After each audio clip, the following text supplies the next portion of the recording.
ಪ್ರೇಮನಾಥ್ ಅವರೇ, ರಾಜಕುಮಾರ್ ಅವರ ಜೀವನದಲ್ಲೇ ಬಹುಶಃ ನೀವು ಕೊಟ್ಟಂಥ ಒಂದು ಗಿಫ್ಟ್ ಇದೆಯಲ್ಲ, ಅದು ಅಪೂರ್ವವಾದದ್ದು ಅಂತ ಹೇಳ್ಬೋದು. ಯಾಕೆಂದರೆ 10 ನಿಮಿಷ ಅವರು ಅಷ್ಟು ಭಾವುಕರಾದರು ಅಂದರೆ ಅದಕ್ಕಿಂತ ಬೇರೆ ಗಿಫ್ಟ್ ಕೊಡೋದಕ್ಕೆ ಸಾಧ್ಯವೇ ಇರಲಿಲ್ಲ. ಅದು ನಿಮಗೆ ಹೊಳೆದಿದ್ದು ಒಂದು ಯೋಗ ಅದು ಅಂಥ ಒಂದು ಸಂದರ್ಭಕ್ಕೆ KMFಗೆ ಒಂದು ರೀತಿ ಹೊಂದಾಣಿಕೆ ಆಗೋ ಹಾಗೆ ಅದು ನೀವು ಸಾಹಸ ಮಾಡಿದ್ದು, ಅದು ಹೂವಿನ ಸರ ಎತ್ತದಂಗೆ ಯಾವುದೇ ತೊಂದರೆ ಆಗದೆ ಅದು ನಡೆದಿದ್ದು, ಅದು ಮುಖ್ಯ. ಇದನ್ನೆಲ್ಲ ಕಳೆದ ಸಂಚಿಕೆಯಲ್ಲಿ ಹೇಳಿದ್ರಿ. ಆಮೇಲೆ ಆ ಹಸುವಿನ ವೃತ್ತ ಅಂತ ಹೇಳ್ತೀನಿ ಅಂದರೆ ಇಲ್ಲ, ಅದು ಅದೇ ಇದು ನಂದಿನಿ ಪುರಾಣ, ನಂದಿನಿ ಇದು ವಿಚಾರ ಕತೆ ಇದು ಅಲ್ಲಿಗೆ ಮುಗಿಯಲ್ಲ. ಯಾಕೆಂದ್ರೆ ಇದನ್ನ ಹಂತವಾಗಿ ಇದು ಇನ್ನೂ ಇಂಟ್ರೆಸ್ಟಿಂಗ್ ಏನಂದರೆ, ನಾವು ಪಾರ್ವತಮ್ಮವ್ರು ಅಂದ್ಕೊಂಡ್ರು ಇದನ್ನು ಪುನೀತ್ ಫಾರಮಲ್ಲಿ, ಯಾಕೆಂದರೆ ನೋಡ್ಕೊಳ್ಳೋಕ್ಕೆ ಎಲ್ಲ ಜನ ಇದ್ದಾರೆ ಅಲ್ಲಿ ಕೆಲಸಗಾರನ್ನ ಬಿಟ್ಟಿದ್ದಾರೆ. ಆಮೇಲೆ ಹಾಲು ಇದೆ, ಹಾಲು ಇಲ್ಲೂ ತಗೋತೀವಿ, ಬಟ್ ಅಲ್ಲೊಂದು ತರಿಸೋಣ ಬೇಕಾದ್ರೆ ಅಂತ ಅಲ್ಲೇ ಕಳಿಸೋದು ಅಂತ. ಅಣ್ಣವರು ಇಲ್ಲ ಪಾರ್ವತಿ ಮನೆಗೆ ಅಂತ ಅಲ್ಲೇ ಹೇಳ್ಬಿಟ್ರು ಸ್ಟೇಜಲ್ಲಿ ಹಿಂದ್ಗಡೆ ಹೋಗ್ತಾ. ಅಣ್ಣ ನಾನು ಕೇಳಿದೆ, ಇದೆ ಲಾರಿಲಿ ಕಳಿಸ್ಬೇಕಲ್ಲ ಅಣ್ಣ, ಇದು ಕಳಿಸಿಂದ. ಇಲ್ಲ ಪಾರ್ವತಿ ಆಯ್ತಪ್ಪ, ಹಂಗೆ ಅಲ್ಲೇ ಪುನೀತ್ ಫಾರಮ್ ಕಳಿಸ್ಬಿಡು ಅಂತ ಹೇಳಿದ್ರು. ಆಮೇಲೆ ಇಲ್ಲ ಪಾರ್ವತಿ ಇಲ್ಲೇ ಬರಲಿ ಮಾಡೋಣ ವ್ಯವಸ್ಥೆ ಅಂತ. ಹೆಂಗ್ರಿ ಅಂತ ಅವರು. ಆಮೇಲೆ ಇಲ್ಲ ಮಾಡೋಣ ಇಲ್ಲೇ ಅಂತ. ಎಷ್ಟು ಚೆನ್ನಾಗಿದೆ ಅದು, ಕಳ್ಸೋಕ್ಕೆ ಹೆಂಗೆ ಅಲ್ಲಿ ಕಳಿಸೋದು ಹೆಂಗೆ, ನಾವು ದಿನ ಹೋಗೋಕ್ಕಾಗತ್ತೆ ಅಲ್ಲಿ, ಇಲ್ಲೇ ಇರಲಿ ಅಂತ. ಆಮೇಲೆ ಮನೆಗೆ ಹೋಗಿ ನನಗೆ ಗೊತ್ತಿಲ್ಲ, ಆಮೇಲೆ ಆಯಿತು ಅಂತ ಕಳಿಸ್ದೆ. ಕಳಿದ್ರೆ ಆಮೇಲೆ ಅಲ್ಲಿ ಮನೇಲಿ ವಾಕಿಂಗ್ ಎಲ್ಲ ಮಾಡ್ತಿದ್ರು. ಹಿಂದ್ಗಡೆ ಒಂದು ಸ್ವಲ್ಪ ಗಾರ್ಡನ್ ಅದು ಜಾಗ ಇತ್ತು, ಹಿಂದ್ಗಡೆ ಜಾಗ ಇದೆ ಸ್ವಲ್ಪ, ಬಟ್ ತೀರಾ ಏನು ದೊಡ್ಡದಲ್ಲ, ಆದರೂ ಇದು ಜಾಗ ಇತ್ತು. ಸರಿ ಪಾರ್ವತಿಯಮ್ಮವ್ರಿಗೆ ಹೇಳಿದ್ರು, ಅವ್ರು ಕಳಿಸಿದ್ರು. ನೋಡಪ್ಪ ನೀನು ಮಾಡಿದ ಕೆಲಸ, ಹುಡುಗರೇನೋ ಕೊಟ್ಟೆ, ನನಗೂ ಇಷ್ಟ ಆಯಿತು, ಬಟ್ ಈಗ ನೋಡಿ ಇವ್ರದ್ದು ಹೆಂಗೆ ನಿಮ್ಮ ಅಣ್ಣ, ನೋಡಿ ನಿಮ್ಮ ಅಣ್ಣ ಹೆಂಗೆ ಅಂದರು. ಇಲ್ಲಮ್ಮ ಏನು ಬೇಕು ಹೇಳಿ, ಏನೋ ಮಾಡೋಣ ಅಂದರು. ನೋಡೋಣ ಏನೋ ಬೇಕಾದ್ರೆ ಫೋನ್ ಮಾಡ್ತೀನಿ ಅಂದರು. ಸರಿ, ನಾನು ಬಿಗಿನಿಂಗಲ್ಲಿ ಸ್ವಲ್ಪ ಫೀಡು ಅದಕ್ಕೆಲ್ಲ ಅಲ್ಲಿಗೆ ವ್ಯವಸ್ಥೆ ಮಾಡಿದೆ, ಗೊತ್ತಿರೋರಿಗೆ ಹೇಳಿ ಅಲ್ಲಿ ಕಳಿಸ್ಕೊಟ್ವಿ. ವೆಂಡರ್ಸ್ ಇರ್ತಾರಲ್ಲ ಅವ್ರಿಗೆ ಬಿಟ್ಟು ಅಲ್ಲಿ ಕಳಿಸ್ಕೊಟ್ಟು ಪಾಪ ದುಡ್ಡೆಲ್ಲ ಕೊಟ್ಟರು. ಅದು ಆಮೇಲೆ ಅಣ್ಣವರು ಹೋಗಿ ಕರೆದು ಒಬ್ಬ ಕಾಂಟ್ರಾಕ್ಟರ್ ಕರೆಸಿ, ಅದು ಹಂಗೆ ಹೊರಗಡೆ ಇರೋದು ಬೇಡ, ಮಳೆಗಳೇ ಬರುತ್ತೆ, ಆಮೇಲೆ ಇದಿದೆ ಅಂತ ಹೇಳ್ಬಿಟ್ಟು ಒಂದು ಶೆಡ್ ಕಟ್ಟಿಸ್ತಾರೆ, ಶೆಡ್ಡು ಕಾಂಕ್ರೀಟ್ದು ಮನೆ ಥರನೇ. ಮನೆ ಅಂದರೆ ರೂಫ್ ಹಾಕಿ ಅದಕ್ಕೆ ಇದಾಕಿ ಕಾಂಕ್ರೀಟ್ ಗೋಡೆ ಹಾಕಿಸಿ ವಿಂಡೋ ಎಲ್ಲ ಹಾಕಿ ಗಾಳಿ ಆಡಬೇಕು ಚೆನ್ನಾಗಿ ಅಂತ ಇವರೇ ನಿಂತ್ಕೊಂಡು ಹೇಳಿ ವಿತಿನ್ 5 days ಅಥವಾ 1 weekಲ್ಲಿ ಸ್ಟ್ರಕ್ಚರ್ ರೆಡಿ. ಆಮೇಲೆಲ್ಲ ಕ್ಯೂರಿಂಗ್ ಎಲ್ಲ ಮಾಡಿ ರೆಡಿ ಆಗಿತ್ತು. ಅಲ್ಲಿವರೆಗೆ ಹೆಂಗೋ ಕಷ್ಟಪಟ್ಟು ಅಲ್ಲಿ ಹೊರಗಡೆ ಇಟ್ಟಿದ್ರು, ಕಟ್ಟಾಕ್ತಿದ್ರು. ಆಮೇಲೆ ಹಾಲು ಎಲ್ಲ ಇವ್ರಿಗೆ ಹಾಲು ಎಷ್ಟು ಚೆನ್ನಾಗಿದೆ, ಹಾಲು ನಂದಿನಿ ಹಾಲು ತುಂಬ ಚೆನ್ನಾಗಿದೆ, ರುಚಿ ಭಾಳ ಎಲ್ಲ ಸೇಮ್ ಆದ್ರೂ ಇಲ್ಲಿದೆ ಅವ್ರಿಗೆ. ಅವ್ರು ಯಾವಾಗಲೂ ಅದು ಮನೆದು ಅಂದರೆ ಅದು ಭಾವನಾತ್ಮಕವಾಗಿ ತುಂಬ ಇದು ಅಂತ. ಆಮೇಲೆ ಇಷ್ಟೊಂದು ಕೊಡ್ತಾ ಇದೆ ಹಾಲು, 7 ಲೀಟ್ರ್ 10 ಲೀಟ್ರ್ ಕೊಡ್ತಾ ಇದೆ ಅಂತೇಳಿ ಖುಷಿ. ಏನು ಮಾಡೋದು ಹಾಲು ಇಷ್ಟೊಂದು ಅಂತ. ಆಮೇಲೆ ಪಾರ್ವತಮ್ಮ ಬಿಡ್ರಿ ನಮಗೆಲ್ಲರ ಮನೆಗೂ ಕೊಡ್ಬೇಕಾದ್ರೆ ಅದರಲ್ಲಿ ಇನ್ನೂ ಸಾಲಲ್ಲ ಇದು. ಈಗ ಎಲ್ರಿಗೂ ಮನೆಗೆ ಹಿಂದೆನೇ ವರದಣ್ಣ ಇದ್ರು, ಶಿವಣ್ಣನ ಹಿಂದ್ಗಡೆ ಮನೆ. ಆಮೇಲೆ ಇನ್ನೂ ಅಕ್ಕಪಕ್ಕ ದೂರ ಇದ್ರು ಹತ್ರ ಇದ್ರು ಎಲ್ಲ ಕಳಿಸ್ಕೊಡ್ತಾರೆ ಅವ್ರಿಗೆ. ಎಲ್ಲರೂ ನೋಡ್ಕೋತಾರೆ. ನಿಮ್ಗೆ ಗೊತ್ತಿದೆ ಮನೆಯವ್ರಿಗೆ ಎಲ್ಲರೂ ಒಂದು 20-30 ಜನ ಮನೆಯವ್ರ ಕುಟುಂಬದೆಲ್ಲ ನೋಡ್ಕೋತಾ ಇದ್ರು ಅಣ್ಣವರು. ಸರಿ, ಅದಾಯಿತು. ಶೆಡ್ ಆಯಿತು. ಶೆಡ್ಡಲ್ಲಿ ಕೊನೆಗೆ ಕಿಟಕಿ ಹಾಕಿಲ್ಲ ಅಂದ್ಬಿಟ್ಟು ಕಿಟಕಿನ ದೊಡ್ಡದು ಮಾಡು ಅಂತೇಳಿ ಹಾಕ್ಸಿ ಅದನ್ನ ಅಗಲ ಮಾಡಿಸಿ, ಆಮೇಲೆ ಮೆಶ್ ಹಾಕ್ಸಿ ಅಂತ. ಬರೀ ವಿಂಡೋ ಅಲ್ಲ, ಯಾಕೆ ಮೆಶ್ ಅಂದರೆ ಸೊಳ್ಳೆ ಬರಬಾರ್ದು ಅಂತ. ಸೊಳ್ಳೆ ಇದೆ ಇಲ್ಲಿ, ಕಚ್ಚುತ್ತೆ, ಹಸುಗೆ ಸೊಳ್ಳೆ ಕಚ್ಚುತ್ತೆ ಅಂತ ಯೋಚನೆ ಮಾಡಿದ್ದಾರೆ ನೋಡಿ ಈ ಪುಣ್ಯಾತ್ಮ ರೈತ. ಎಷ್ಟು ಕಾಳಜಿ. ಇನ್ಯಾರಾಗಿದ್ರೆ ಹಸು ಇದೆ ಯಾರೋ ಒಬ್ರು ಕೆಲಸದವ್ರು ಯಾರೋ ತೊಳಿತಾರೆ, ಹಾಲು ಕರೀತಾರೆ ಅಂತ ಅನ್ಕೋಬೋದು. ಇಲ್ಲ, ಇವರೇ ಮೈದೊಡ್ಗೆ ಹೋಗಿ ಎಲ್ಲ ಮಾಡೋದು, ಮತ್ತು ಹೋಗಿ ಅಲ್ಲೇ ಓಡಾಡ್ಸೋರಂತೆಲ್ಲ ಮನೆ ಆಯ್ತಾ. ನಾನು ದಿನ ಹೋಗ್ತಿರ್ಲಿಲ್ಲ, ಒಂದು ಯಾರೋ ಒಂದ್ಸರಿ ಮೆಡಿಕಲ್ ಏನೋ ಇದು ಸ್ವಲ್ಪ ಡಾಕ್ಟ್ರ್ ಏನೋ ಇದು ತೋರಿಸ್ಬೇಕು ಅಂದರು. ಗಬ್ಬಾಗಿತ್ತದು ಹಸು. ಸರಿ, ನಮ್ಮ ಗೊತ್ತಿರೋ ಡಾಕ್ಟ್ರ್ ಒಬ್ಬರು ಹೇಳಿ ಸ್ಪೆಷಲಿಸ್ಟ್ನಾಗ ಕಳಿಸಿದ್ದೆ. ಆಮೇಲೆ ಮತ್ತೆ ಒಂದು 2 ತಿಂಗಳಾದಮೇಲೆ ಫೋನ್ ಮಾಡಿದ್ರು. ಹೋದಾಗ ಅಲ್ಲ ಬಾ ಮನೆಗೆ ಅಂದರು. ಹೋದ್ವಿ. ಆಮೇಲೆ ಅಣ್ಣ ಏನಂದ್ರೆ, ಅಣ್ಣ ಪ್ರೇಮ್ ಇದು ಓಡಾಡೋಕ್ಕೆ ಇಲ್ಲಿ ಜಾಗ ಸಾಲದು, ಹಸು ಓಡಾಡ್ಬೇಕ್ರಿ, ಬಾಡಿ ಎಕ್ಸಸೈಸ್ ಆಗಬೇಕು. ಯಾವಾಗಲೂ ನಿಂತೇ ಇರುತ್ತೆ ಅಥವಾ ಕೂತ್ಕೊಳ್ಳುತ್ತೆ, ಮಲಗೋದಂದ್ರೆ ಕೂತಿರುತ್ತೆ ಅಷ್ಟೇ. ಅದು ಅಲ್ಲೇ ಸಗಣಿ ಪಾಪ ಹಾಕಿ ಅದು ಹೊರಗಡೆ ಬಂದರೆ ಈ ಒಂದು 2 ನಿಮಿಷ ಬಿಡಂಗಿಲ್ಲ, ಲೂಸ್ ಬಿಡಂಗಿಲ್ಲ. ಈ ಕಡೆ ಎಲ್ಲ ಓಡಾಡುತ್ತಲ್ಲ, ಅದು ಸರಿಯಾಗಿ ಅಂದರೆ ಮನೆ ಒಳಗಡೆ ಎಲ್ಲ ಇರ್ತಾರೆ, ಜನ ಬರ್ತಾ ಇರ್ತಾರೆ, ಕಾರ್ ಪಾರ್ಕಿಂಗ್ ಎಲ್ಲ ಇದೆ. ಸೊ ಇಲ್ಲಿ ಅದಕ್ಕೆ ಎಕ್ಸಸೈಸ್ ಆಗಬೇಕು ಅಂದರೆ ಅದು ಓಡಾಡ್ಬೇಕು ಚೆನ್ನಾಗಿ. ಹಂಗೂ ಹೇಳಿದ್ರಂತೆ 1-2 ದಿವಸ ಹೊರಗಡೆ ಕರ್ಕೊಂಡೋಗಿ ಅಂತ. ಆಮೇಲೆ ಅದು ಯಾಕೋ ಇಲ್ಲೆಲ್ಲ ಕಷ್ಟ ಇದು, ವಾತಾವರಣ ಅದಕ್ಕೆ ಸರಿ ಬರ್ಬೇಕು. ಸದಾಶಿವನಗರ ಸದಾಶಿವನಗರದಲ್ಲಿ ಇನ್ನು ಹಸು ಹೊಡ್ಕೊಂಡು ಅದೆಲ್ಲ ಯಾಕೆ ಅಂತ ಹೇಳ್ಬಿಟ್ಟು ಕೊನೆಗೆ ಆಮೇಲೆ ಅದರಲ್ಲಿ ಪುನೀತ್ ಫಾರಮ್ಗೆ ಅಲ್ಲಿ ಕಳಿಸೋದು. ಅದು ಅಲ್ಲೇ ಇತ್ತು, ಕರ ಹಾಕಿತ್ತು, ಹೆಣ್ಗರ. ಸೊ ಅದು ಹಾಗೆ ಪುನೀತ್ ಫಾರಮ್ ನೋಡ್ಕೊಂಡು ಅವ್ರಿರೋಗಿತ್ತು ಅದು. ಆ ನಂತರ ಅದನ್ನು ಅವರ ಊರಿಗೆ ಹೋಯ್ತು. ಊರಲ್ಲಿ ಅದರದ್ದು ಮಕ್ಕಳು ಎಲ್ಲ ಈಗಲೂ ಇದೆ. ಅಂದರೆ ಹಸು ಕರ ಹಾಕಿ ಹೆಣ್ಕರುಗಳು ಹಾಕಿ ಸಂತತಿ ನಡೀತಾ ಇದೆ. ಅವ್ರ ಊರಿನಲ್ಲಿ ಗಾಜನೂರಲ್ಲಿದೆ. ಇದು ಅವರ ಒಂದು ಹಸು ಬಗ್ಗೆ ಇದ್ದ ಕಾಳಜಿ ನಡೆಸ್ಕೊಂಡಿದ್ದು. ಅಂದ್ರೆ ಶೆಡ್ ಕಟ್ಟಿ ಒಳಗಡೆ ಇಟ್ಬಿಟ್ರೆ ಸಾಕು ಅಂತ ಯೋಚನೆ ಮಾಡಲಿಲ್ಲ. ಅದಕ್ಕೂ ಸೊಳ್ಳೆ ಕಚ್ಚುತ್ತೆ, ಕಚ್ಚಬಾರದು ಅಂತ ಹೇಳಿ ಮೆಶ್ ಹಾಕಿಸ್ತಾರೆ. ಮೆಶ್ ಹಾಕಿಸಿ ಇಷ್ಟೊಂದು ಆರೈಕೆ. ಮತ್ತೆ ಒಂದ್ ತಿಂಗಳಾದ್ಮೇಲೆ ಅದು ಇಲ್ಲಿ ಓಡಾಡ್ಕೊಂಡಿರೋದಕ್ಕೆ ಅಂತ ಹೇಳಿ ಅಲ್ಲಿ ಕಳಿಸ್ ಪುನೀತ್ ಫಾರಮ್. ಅಂದ್ರೆ ಅಷ್ಟು ಅವರು ಅದನ್ನ ಮನ್ಸಿಗೆ ಹಚ್ಕೊಂಡಿದ್ರು. ಸುಮ್ಮನೆ ಏನೋ ನೀವು ಕೊಟ್ರಿ ಇದೆ ಕಾಟಾಚಾರಕ್ಕೆ ಆ ಥರ ಇಲ್ಲ. ಆಮೇಲೆ ಅವರು ಸಾಯಂಕಾಲ ವಾಕ್ ಮಾಡೋರು. ಇಲ್ಲಿ ಸಾಯಂಕಾಲ 6:30 ದಿನ ಮನೇಲಿ, ಇಲ್ಲ ಸದಾಶಿವನಗರ ರೌಂಡ್ ಹೊಡಿಯೋರು. ಇಲ್ಲಾಂದರೆ ಮನೇಲೇ ಮಳೆ ಅಥವಾ ಜನ ಅಥವಾ ಏನಾರು ಅವತ್ತು ಏನೋ ಸರಿ ಇಲ್ಲ, ಮಳೆ ಗಿಳೆ ಮೋಡ ಅಂತ ಹೇಳಿದ್ರೆ ಮನೆಯಲ್ಲೇ ರೌಂಡ್ ಹೊಡಿಯೋರು. ಅದರದ್ದು ಕಥೆಗಳು ತುಂಬ ಇದೆ. ನಮ್ಮಲ್ಲೇ ಇನ್ನೊಬ್ಬ ಲೋಕೇಶ್ ಅಂತ ಬಂದಿದ್ರು. ಅವರು ಸದಾಶಿವನಗರದಲ್ಲಿ ರಾಜ್ಕುಮಾರ್ ಅವ್ರನ್ನ ನೋಡಿರೋರು ಅಷ್ಟೇ. ಹೌದು. ನಿಮ್ಮ ಹಾಗೆ ನಮ್ಮ ಹಾಗೆ ಅಪ್ಪಟ ಅಭಿಮಾನಿ ಅವರು. ನಾನು ಮಫ್ಲರ್ ಸುತ್ಕೊಂಡು ನಮ್ಮ ಚೆನ್ನ ಅವರು ಇದಾರಲ್ಲ, ಅವ್ರನ್ನ ಕರ್ಕೊಂಡು ಜೊತೆಲಿ ಹೋಗೋರು. ಅವರು ಒಂದು ಅನುಭವ ಬಹಳ ಸೊಗಸಾಗಿತ್ತು. ಅದು ರಾಜ್ಕುಮಾರ್ ಅವರು ಮಫ್ಲರ್ ಕಟ್ಕೊಂಡು ವಾಕಿಂಗ್ ಹೋಗ್ತಾ ಇರ್ತಾರೆ. ಇದ್ದಕ್ಕಿದ್ದಾಗೆ ಮಳೆ ಶುರುವಾಗುತ್ತೆ. ಒಂದು ಮನೆ ಹತ್ರ ಶೆಲ್ಟರಲ್ಲಿ ನಿಂತ್ಕೋತಾರೆ. ಆ ಮನೆ ಒಡತಿ ಮೇಲಿಂದ ನೋಡ್ತಾರೆ. ಇವ್ರು ಯಾರು ಅಂತ ಗೊತ್ತಿಲ್ಲ. ಅಲ್ಲಿ ಯಾಕೆ ನಿಂತಿದ್ದೀರಾ, ಒಳಗಡೆ ಬನ್ನಿ, ತುಂಬ ಮಳೆ ಬರ್ತಾ ಇದೆ ಅಂತಾರೆ. ಇವರು ಒಳಗಡೆ ಹೋಗಿ ಶೆಲ್ಟರ್ ತಗೋತಾರೆ. ಅದಾಗಿ ನೆಕ್ಸ್ಟ್ ಕೆಲವು ದಿನಗಳಲ್ಲಿ ಆಕೆ ತೀರ್ಕೋತಾರೆ. ಇವರು ಅಲ್ಲಿಗೆ ಹೋಗ್ತಾರೆ ಒಂದು ಹಾರ ತಗೊಂಡು. ಅಲ್ಲಿ ಜ್ಞಾಪಿಸ್ಕೋತಾರೆ, ರಾಜ್ಕುಮಾರ್ ಯಾಕೆ ಬಂದರು ಇಲ್ಲಿ ಇಂಥ ಮನೆಯವರೆಲ್ಲ ಅಂದ್ಕೊಂಡಾಗ ಮಹಾತಾಯಿ ನನಗೆ ಒಂದು ದಿವಸ ಈ ಥರ ಶೆಲ್ಟರ್ ಕೊಟ್ಟಿದ್ರು, ಆಸರೆ ಕೊಟ್ಟಿದ್ರು. ಹೌದು, ಸರಿ. ಇಲ್ಲ, ಅವ್ರಿಗೆ ಅದು ಆ ಥರ ವ್ಯಾಲ್ಯೂಸ್ ತುಂಬ ಇದೆ ನೋಡಿ. ಇನ್ನೊಂದು, ನಮ್ಮ ತಂದೆ ಏನೋ ರಾಜ್ಕುಮಾರ್ಗೆ ಇಷ್ಟ. ಅವ್ರಿಗೇನು ಕಾಂಟ್ಯಾಕ್ಟ್ ಇರಲಿಲ್ಲ. ಆದರೆ ನನ್ನ ಜೊತೆ ಯಾವಾಗ ಮದುವೆಗೆ ಬರ್ತಾರೆ, ಇದೆಲ್ಲ ಬರ್ತಾರೆ. ನಮ್ಮ ಮನೆಗೆ ಒಂದು 2-3 ಸಾರಿ ಬರ್ತಾರೆ. ನಾನು ಬೆಂಗಳೂರಲ್ಲಿದ್ದಾಗ ತುಮಕೂರಿಗೆ ಹೋಗ್ತೀನಿ, ತುಮಕೂರಿಗೂ ಮನೆಗೆ ಬರ್ತಾರೆ. ಮೈಸೂರಿಗೆ ಹೋಗ್ತೀನಿ, ಅಲ್ಲೂ ಬರ್ತಾರೆ. ಅಲ್ಲಿ ಬಂದಾಗ ಅಲ್ಲಿ ಡೈರಿಗಳು, ಮಂಡ್ಯಕ್ಕೆ ಹೋಗ್ತೀನಿ, ಮಂಡ್ಯ ಡೈರಿ ದಾರಿಲೇ ಹೈವೇನಲ್ಲಿದೆ, ಮಂಡ್ಯ ಗೆಜ್ಜಲ್ಗೆರೆ ಅಂತಿದೆಲ್ಲ, ಅಲ್ಲಿ ಒಂದು ದೊಡ್ಡ ಡೈರಿ ಇದೆ, ಹಾಲಿನ ಪುಡಿಯ ಘಟಕ. ಅದನ್ನು ಹಾಲಿನ ಪುಡಿ ಘಟಕ ಹೌದಾ ಅಂತ ಹೇಳ್ಬಿಟ್ಟು ಹಾಲು ಪುಡಿ ಮಾಡೋದು ಹೆಂಗೆ ಅಂತ ನೋಡಿ 1 ಲಕ್ಷ ಲೀಟ್ರನ್ನ ನಾವು ಒಂದು ದಿವಸಕ್ಕೆ 1 ಲಕ್ಷ ಹಾಲಿನ ಪುಡಿನ 10 ಟನ್ ಪೌಡ್ರ್ ಮಾಡ್ಬೋದು.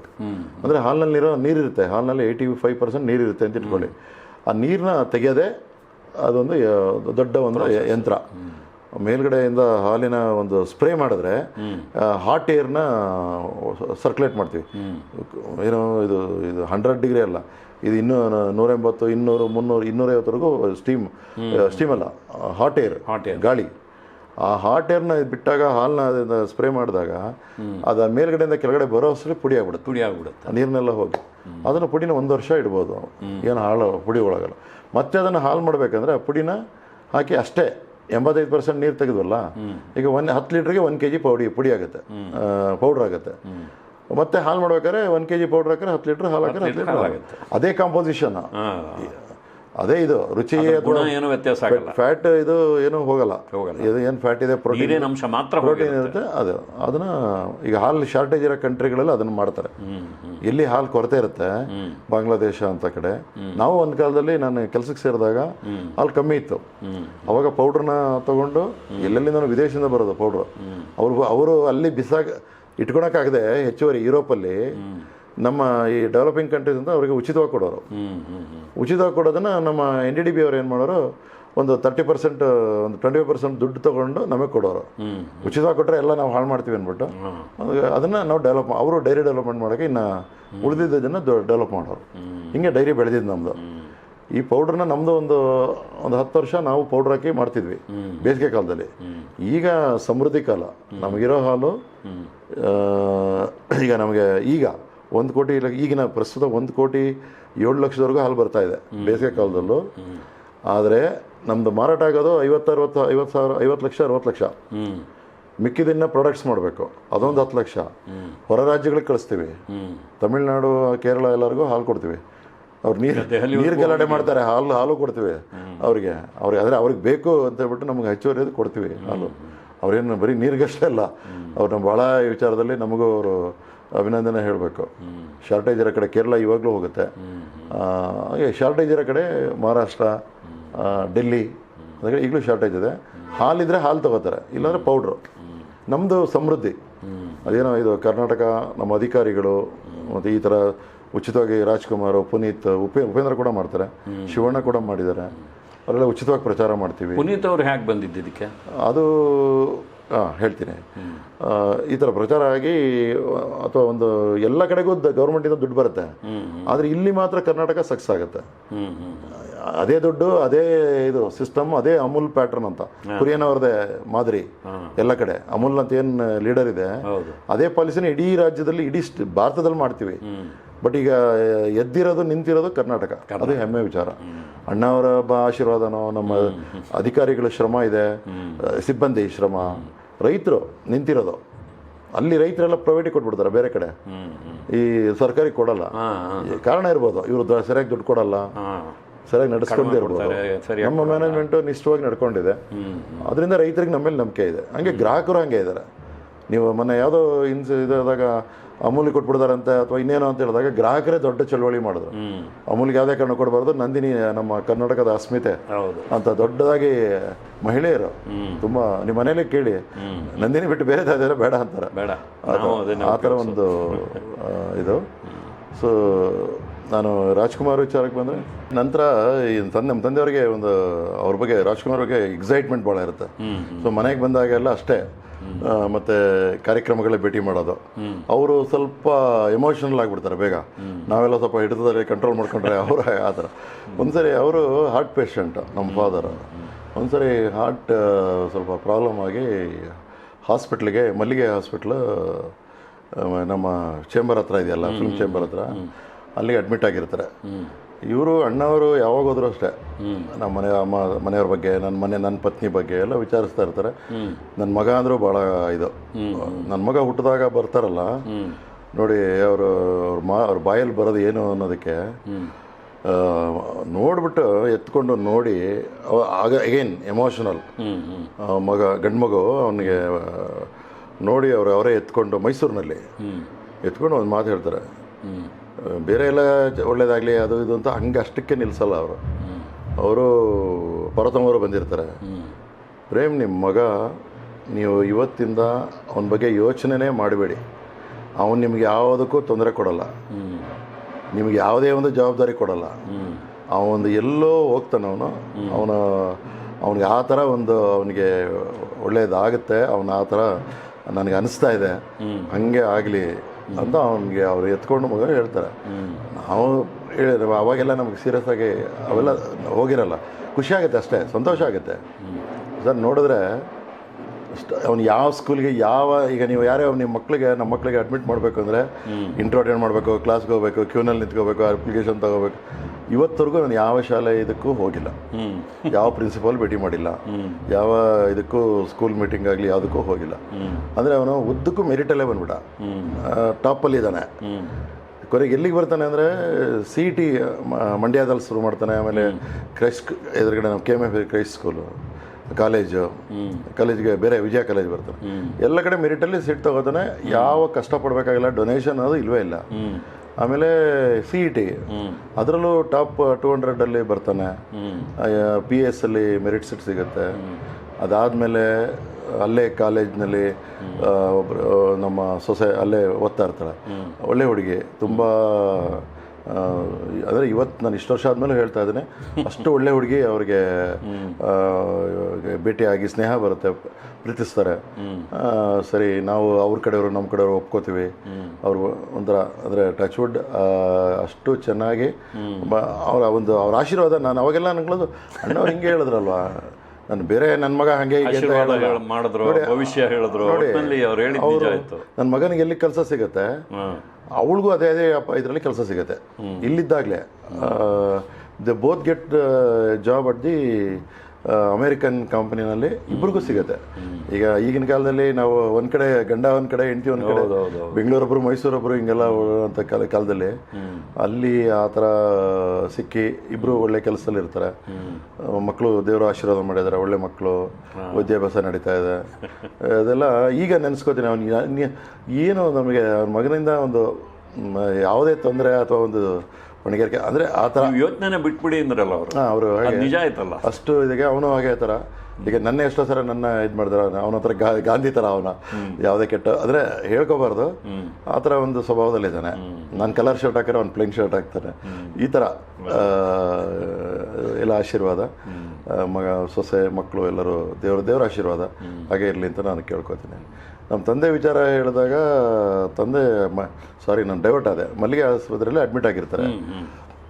ಅಣ್ಣ ಅವರು ಕೇಳಿಸ್ತಾರೆ, ಕೇಳಿ ಹುಷಾರಿಲ್ಲ ಹಿಂಗೆ ಅಂತ ಮಾತಿನಲ್ಲಿ ಹೇಳಿರ್ತೀನಿ. ಹೌದಾ ಹೋಗಿ ನೋಡ್ಕೊಬರಣ್ರಿ ಅಂತ ಹೇಳ್ತಾರೆ. ನನಗೆ ಅರೆ ಒಂದು ಆಸ್ಪತ್ರೆ ಇಲ್ಲಿ ಹೋಗ್ಬೋದು ಅಣ್ಣ, ಇವತ್ತು ಬೇಡ, ನಾಳೆ ನೋಡೋಣ ಅಂತ ಒನ್ ಡೇ ಟೈಮ್ ತೊಗೋತೀನಿ ಸ್ವಲ್ಪ ಯೋಚನೆ ಮಾಡೋಕ್ಕೆ. ಇಲ್ಲಿ ಆಯಿತು ನಾಳೆನೂ ಫ್ರೀ ಇದ್ದೀನಿ ಪರವಾಗಿಲ್ಲ ನಾಳೆ ಹೋಗೋಣ ಅಂತ ಹೇಳ್ತಾರೆ. ಆಮೇಲೆ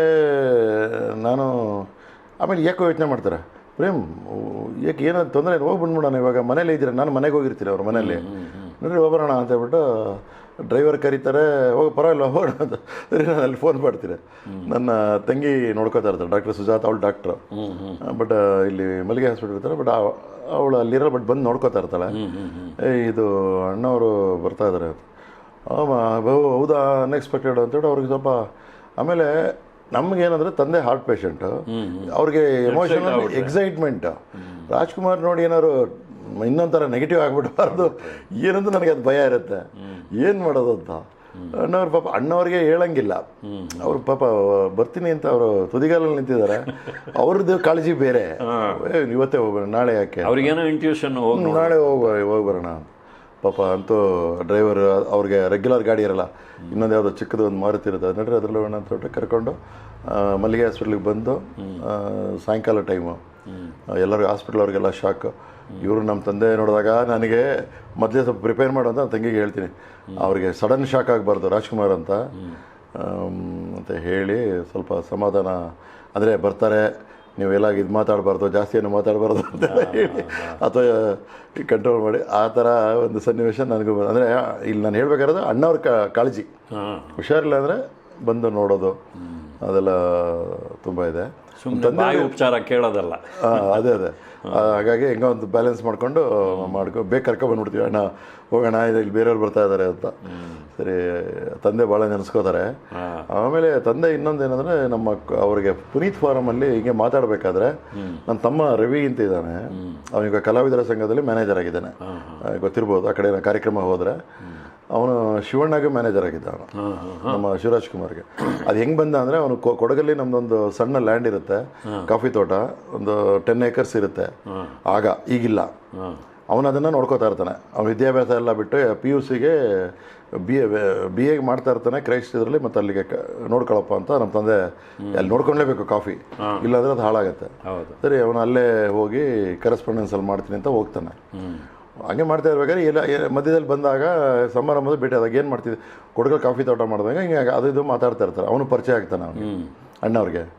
ಸರಿ, ನಮ್ಮಲ್ಲಿ ಬೆಳಿಬೋದಾ ಅಂತ ನಾನು ಕೇಳ್ತಾರೆ, ನಮ್ಮ ಪುನೀತ್ ಫಾರಮಲ್ಲಿ ಕಾಫಿ ಬೆಳಿಬೋದಾ ಅಂತ. ನಾನು ಅಣ್ಣ ಅದು ಕೊಡಗಿಗೆ ಅದು ಕ್ಲೈಮೇಟಿಕ್ ಇದಕ್ಕೆ ಅಡ್ಜಸ್ಟ್, ಬಟ್ ಈಗ ನಂದು ಸ್ವಲ್ಪ ಡೈನಮಿಸಮ್ಮ, ನೀವು ಮಾಡಿದ್ರೆಲ್ಲ ಒಂದು ಸಣ್ಣದಾಗಿ ನೋಡೋಣ. ಸ್ಲೋಪ್ ಇದೆ ಅಲ್ಲಿ ಪುನೀತ್ ಫಾರಮಲ್ಲಿ, ಸ್ಲೋಪ್ ಬೇಕು, ಸ್ವಲ್ಪ ಸ್ಲೋಪ್ ಏರಿಯಾ ಇದೆ, ಟ್ರೈ ಮಾಡೋಣ ಬೇಕಾದ್ರೆ, ಏನೊಂದು ಸ್ವಲ್ಪ ಗಿಡ ಹಾಕೋಣ ಅಂತ. ಅದೊಂದು 50-100 ಅಂತ. ಆಮೇಲೆ ಪಾರ್ವತಮ್ಮವ್ರು ಕೇಳ್ತಾ ಇರ್ತಾರೆ, ಹೆಂಗೆ ಬೆಳಿತೀಯ ಪ್ರೇಮ ಇಲ್ಲಿ ನೀನು ಅಂತ ಹೇಳಿದಾಗ, ಅಮ್ಮ ಎಲ್ಲ ಒಂದು ಸೈಡಲ್ಲಿ ಒಂದು 100 ಗಿಡ 50 ಗಿಡ ಟ್ರೈ ಮಾಡಿ ನೋಡೋಣ, ಅಣ್ಣ ಆಸೆ ಪಡ್ತಾರೆ ಅಂತ ಒಟ್ಟಿಗೆ ಮಾತಾಡಿ ಒಂದು ತಾರಪ್ಪ ಅಂತ ಹೇಳ್ತಾರೆ. ತನ್ನಿ ನೋಡೋಣ, ಮಾಡ್ಸೋಣ ಕೆಲಸಗಾರ ತಮಗೆ ಫೋನ್ ಮಾಡ್ತೀರಿ. ಅದು ಇಷ್ಟು ಶುರುವಾಗಿದ್ದು ಬರ್ತಾ ಒಂದು 2,000 ಗಿಡ ತರ್ತಾನೆ ನನ್ನ ತಮ್ಮ. ಬರೀ 150 ಅಂತ ಹೇಳ್ತಿದ್ದು, ಇವರು ಮಾತಾಡಿ ತನ್ನಿ 1,000 ತನ್ನಿ ಏನಾಗುತ್ತೆ ಅಂತ ಇವರು ಅಣ್ಣವರು. ಅಂದರೆ ಅವ್ರಿಗೆ ಕೃಷಿ ಬಗ್ಗೆ ಭಾಳ ಇದಿರುತ್ತೆ. ಅವ್ರು ಸಿಕ್ಕಿದಾಗೆಲ್ಲ ಗಾಜಿನವರು ಅಲ್ಲಿ ಹೋಗ್ಬೇಕು ಅಂತೆಲ್ಲ ಹೇಳ್ತಾ ಇರ್ತಾರೆ. ಸರಿ ಮಾಡೋಣ ಅಂತ. ಪಾರ್ವತಿ ಈ ಕಡೆ ಮಾಡೋಣ, ಈ ಕಡೆ ಜಾಗ ಇಲ್ಲಿ ಬಿಟ್ಬಿಡು ನಮಗೆ ಅಂತ. ಸರಿ ಅಮ್ಮನೂ ಮಾಡಿ ಅಂತ ಹೇಳ್ತಾರೆ. ಸರಿ 2000 ಗಿಡ ಅರೇಬಿಕಾ ಅಂತ ಇದು, ಅದು ಅಂದರೆ ಯಾವ ವೆದರಲ್ಲಿ ಬೇಕಾದ್ರೆ ಬೆಳೆಯುವಂಥ ರಫ್ ಇರೋದ್ರಲ್ಲಿ, ಮೃದು ಸಾಫ್ಟ್ ಅಲ್ಲ, ಅದು ಸೆನ್ಸಿಟಿವ್ ಅಲ್ಲ, ಆ ಬ್ರೀಡ್ ಅದನ್ನು ಆ ತಳಿನ ತಂದು ಅರೇಬಿಕಾ ಕಾಫಿ ಇದನ್ನು ಸಸಿಗಳು ತಂದು ನನ್ನ ತಮ್ಮ ಮಾಡ್ತಾನೆ. ನಮ್ಮ ತಂದೆನೂ ಬರ್ತಾರೆ, ಅದೊಂದು ಫೋಟೋ ಇದೆ, ಗಿಡ ನೆಡ್ತಾರೆ, ಅಣ್ಣವ್ರದ್ದು ಫೋಟೋ ಇದೆ, ಅದು ಒಂದೇ ಫೋಟೋ ಇರೋದು. ಸರಿ ಬೆಳೀತದೆ, ಅದು ಎರಡು ವರ್ಷ ಅದು ಕಾಫಿ ಸೀಡ್ಸ್ ಬರುತ್ತೆ, ನನ್ನ ತಮ್ಮನೇ ನೋಡ್ಕೋತಾನೆಲ್ಲ. ಅದು ಕಾಫಿ ಅವ್ನು ಹೆಂಗೆ ಅಲ್ಲಿಂದ ಬಂದಮೇಲೆ ಅಂತ ತೋಟ ಮಾರ್ತೀವಿ, ಈ ಕಡೆಗೆ ಅವನ ಗಮನ ಕೊಡ್ತಾನೆ. ಆಮೇಲೆ ಅವರು ಈ ಕಡೆ ಶಿವಣ್ಣಗೆ ಮೊದಲು ಗೀತಾ ಅವರು ಜೊತೆಲೊಬ್ಬರು ಶೂಟಿಂಗ್ ಯಾರೊಬ್ರು ಹೋಗ್ಬೇಕಲ್ಲ, ಮನೆಯವ್ರು ಇವ್ರು ಪಾರ್ವತಮ್ಮವ್ರು ಹೋಗ್ತಾರೆ, ಅಣ್ಣವ್ರಿಗೆ, ಶಿವಣ್ಣಗೊಬ್ರು ಬೇಕು, ಅವ್ರ ವೈಫ್ ಹೋಗ್ತಾ ಇರ್ತಾರೆ. ಮಕ್ಕಳಾದಾಗ ಅವ್ರಿಗೆ ಹೋಗೋಕ್ಕಾಗಲ್ಲ, ಅವರು ಗೀತಾ ಫೋನ್ ಮಾಡ್ತಾರೆ ನನಗೆ, ನಿಮ್ಮ ತಮ್ಮನ್ನ ಕಳಿಸ್ಬೋದಾ, ಇಲ್ಲಿ ಬರ್ತಾರಲ್ಲ ಕಾಫಿ ತೋಟ ಎಲ್ಲ ನೋಡ್ಕೋತಾರಲ್ಲ ಅಂತ. ನಾನು ನಿಮ್ಮನೇಲಿ ವಿಲ್ ನಾಟ್ ವರ್ಕ್ ಆಸ್ ಇದು, ಮನೆಯವರಾಗೆ ಇರ್ತಾರೆ ಜೊತೆಲಿ ಬೇಕಾದರೆ ಅಂತ ಟೆಂಪ್ರರಿ ಅಂತ ಏನಾಗಿ ಬಂದೆ. ಅವ್ನು ನೋಡೋರು 15 ವರ್ಷ ಅಲ್ಲಿ, ಅವನಿಗೆ ಕೆರಿಯರೇ ಬೇರೆ ಯಾವುದೋ ಅವನು ನೋಡಲೇ ಇಲ್ಲ ಅವನು ಪಾಪ. ಅದಾದಮೇಲೆ ಸ್ವಲ್ಪ ಈಗ ಅವನಿಗೆ ಟೈಮಿಂಗ್ ಎಲ್ಲ ಸ್ವಲ್ಪ ಶೂಟಿಂಗ್, ಶಿವಣ್ಣ ಟೈಮೆಲ್ಲ 6 ಗಂಟೆಗೆ ಹೊರಟ್ಬಿಡ್ತಾರೆ ಶಿವಣ್ಣ ಅವರು. ಇವನಿಗೆ ಸ್ವಲ್ಪ ಕಷ್ಟ ಆಗ್ತಿತ್ತು ಟೈಮ್ ಮೇಂಟೈನ್ ಮಾಡೋದು. ಈಗ ಆಮೇಲೆ ಈಗ ಕಲಾವಿದರ ಸಂಘ ನಮ್ಮ ರಾಕ್ಲೈನ್ ಅಲ್ಲಿ ಅದನ್ನು ಈಗ ಬಿಡ್ತಾ ಇದ್ದಾನೆ, ಸ್ವಂತ ಏನಾದ್ರು ಮಾಡೋಣ ಅಂತ. ಸರಿ ಕಾಫಿ ಇದು ಚೆನ್ನಾಗಿ ಬೆಳೆಯುತ್ತೆ. ಯಾರ ಮನೆಗೆ ಹೋಗಲಿ ಅವ್ರ ಮನೆಗೆ ಹೋದವರು ನಮ್ಮ ತೋಟದ ಕಾಫಿ ನೋಡಿ ಅಂತ ಎಷ್ಟು ಅಭಿಮಾನದಲ್ಲಿ ಇರ್ತಾರೆ ಅಂದರೆ ಅವ್ರಿಗೆ ನಮ್ಮದು ನಮ್ಮ ತೋಟದ್ದು ಅಂತ ಇದು ಹಾಲಾಗಲಿ ಕಾಫಿ ಇದಾಗಲಿ ಅದನ್ನು ಹೇಳೋಕ್ಕೆ ಇದನ್ನು ನಾನು ಹೇಳ್ತಾ ಇದ್ದೀನಿ. ಕಾಫಿನೂ ಬೆಳೆಸಿದ್ರು ಪುನೀತ್ ಫಾರಮಲ್ಲಿ, ಎಲ್ಲೂ ಹೈಲೈಟ್ ಆಗಿಲ್ಲ, ಇದು ನಿಮಗೆ ವಿವರವಾಗಿ ಹೇಳ್ತಾ ಇದ್ದೀನಿ. ಮತ್ತು ಅಭಿಮಾನ ಅದು ಇರೋವರೆಗೂ ಅಣ್ಣವರು ನಮ್ಮ ತೋಟದ ಕಾಫಿ ಪುಡಿ, ನಮ್ಮ ತೋಟದ ಕಾಫಿ ಕೊಟ್ಟು ಭಾಳ ಕಾಳಜಿ ಇರೋವಂಥ ವ್ಯಕ್ತಿ ಅವರು.